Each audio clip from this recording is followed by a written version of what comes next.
Hi, I'm Björn Stolt from Martin Professional. Welcome to this P3 quick tip video on how to use background image opacity.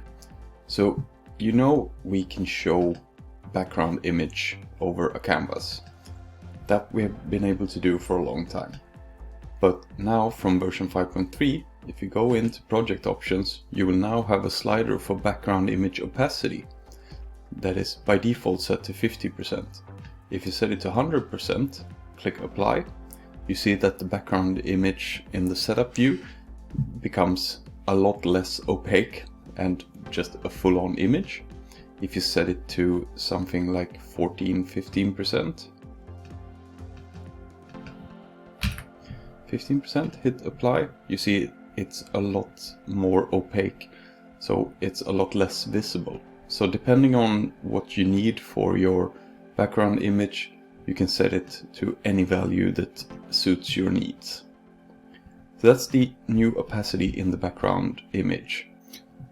Thank you for watching this P3 quick tip video.